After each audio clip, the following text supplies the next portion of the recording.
પૂર્વ પ્રમુખ ઉપર ધારિયા વડે હુમલો કરવામાં આવ્યો હતો।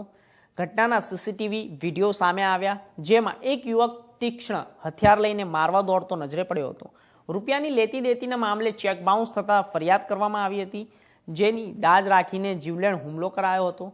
શહેરના સુભાષનગર વિસ્તારનો થોડી વાર સમય પહેલા જીવલેણ હુમલો પણ કરાયો હતો અને હાલ હિન્દુ યુવા સંગઠનના પૂર્વ પ્રમુખ અશોકભાઈ ગોહિલને સરકારી હોસ્પિટલ ખાતે સારવાર માટે ખસેડવામાં આવ્યા છે।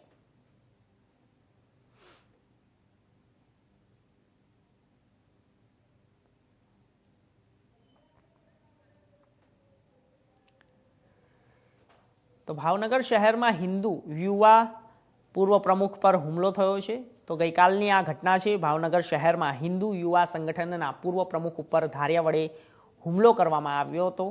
ઘટનાના સીસીટીવી ફૂટેજ સામે આવ્યા છે, જેમાં એક તીક્ષ્ણ હથિયાર લઈ મારવા દોડતે નજરો પડી રહ્યા હોય અને રૂપિયાની લેતી દેતીનો મામલો હતો। ચેક બાઉન્સ થતાં ફરિયાદ કરાઈ હતી, જેની દાજ રાખીને જીવલેણ હુમલો કરાયો છે। તો શહેરના સુભાષનગર વિસ્તારની અંદર થોડા સમય પહેલા પણ એક આવો જીવલેણ હુમલો થયો હતો અને હાલ હિન્દુ યુવા સંગઠનના પૂર્વ પ્રમુખ અશોકભાઈ ગોહિલને સરકારી હોસ્પિટલ ખાતે સારવાર માટે ખસેડવામાં આવ્યા છે।